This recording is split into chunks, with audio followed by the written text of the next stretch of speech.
Mode is observation with the greatest frequency அப்படின்னா given individual சீரியஸ்ல எந்த நம்பர் வந்து அதிக டைம் வந்திருக்கோ அதுதான் அந்த நம்பர் தான் mode. What is the mode of the following data? உங்களுக்கு ஒரு இண்டிவிஜுவல் சீரிஸ் கொடுத்துட்டு இந்த இண்டிவிஜுவல் சீரிஸ்க்கு மோட் ஃபைண்ட் அவுட் பண்ண சொல்லியிருக்காங்க. ஸோ இந்த மாதிரி இந்த இண்டிவிஜுவல் சீரிஸ்ல நம்பர் ஆஃப் டேர்ம்ஸ் வந்து அதிகமா இருக்கும் போது நம்ம ஆப்ஷன்ஸை யூஸ் பண்ணி ஈஸியா வந்து ஆன்சர் பண்ணிடலாம். இப்போ ஆப்ஷன் பாத்தீங்கன்னா இந்த கிவன் 4 ஆப்ஷன்ல ஒரு ஆப்ஷன் தான் ஆன்சரா இருக்குமா? 70ங்கிற நம்பர் எத்தனை டைம் வந்திருக்கு அப்படின்னு பாருங்க. இந்த சீரியஸ்ல 1 இங்க ஒரு டைம் 2 டைம்ஸ் ரிப்பீட் ஆயிருக்கு. நெக்ஸ்ட் 87ங்கிற நம்பர் பாருங்க. இங்க ஒரு டைம் இருக்கு.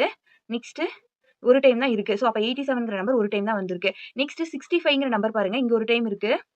நெக்ஸ்ட் இங்க ஒரு டைம் இருக்கு. ஸோ 2 டைம்ஸ் வந்திருக்கு 65ங்கிற நம்பர். நெக்ஸ்ட் 81ங்கிற நம்பர் பாருங்க. இங்க ஒரு டைம் வந்திருக்கு. இங்க ஒரு டைம் வந்திருக்கு. 2 டைம்ஸ் வந்திருக்கு. நெக்ஸ்ட் இங்க ஒரு டைம் வந்திருக்கு. 3 டைம்ஸ். நெக்ஸ்ட் இங்க ஒரு டைம் வந்திருக்கு. 4 டைம்ஸ் வந்திருக்கு. அப்ப 81ங்கிற நம்பர் வந்து 4 டைம்ஸ் வந்திருக்கு. ஸோ அப்ப 81ங்கிற நம்பர் தான் the observation with greatest frequency. So answer வந்து டி ஆப்ஷன் 81ங்கிறத ஆன்சர்.